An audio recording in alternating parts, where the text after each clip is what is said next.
ఈ రోజు వైకుంఠ ఏకాదశి కారణంగా వేలాది మంది భక్తులు వచ్చి తిరుమలలో ఉన్నటువంటి వెంకటేశ్వర స్వామిని అయితే దర్శించుకుంటూ ఉంటారు.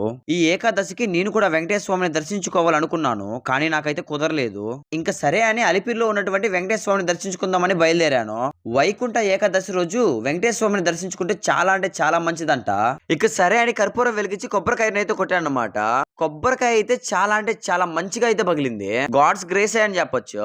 2025లో ఫస్ట్ టైం అయితే టెంపుల్ కి వచ్చాను అనమాట. వెంకటేశ్వర స్వామిని అయితే గట్టిగానే కోరుకున్నాను ఈసారి. ఇప్పుడున్న యూట్యూబ్ ఫ్యామిలీతో పాటు ఇంకా మన ఫ్యామిలీ ఇంకా పెద్దది కావాలనేసి గట్టిగా అయితే కోరుకున్నాను. దానికి తగ్గ కృషి కూడా చేస్తానని చెప్పాను. ఇక్కడ జనాలు అయితే చాలా ఎక్కువగా ఉన్నారు. ఈ రోజు అయితే ఏకాదశి కారణంగా చాలా అంటే చాలా మంది వచ్చినారు టెంపుల్ కి. ఇంకా గోశాలలో ఉన్నటువంటి కృష్ణుని దర్శించుకొని క్యూలోకి అయితే వెళ్ళిపోయాం అనమాట.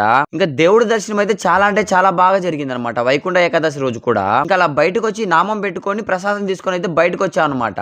ఇంకా మన ఛానల్ ఎవరైనా సబ్స్క్రైబ్ చేసుకోకుండా అంటే సబ్స్క్రైబ్ చేసుకోండి. సరే మళ్ళీ వెళ్ళొస్తా. బాయ్.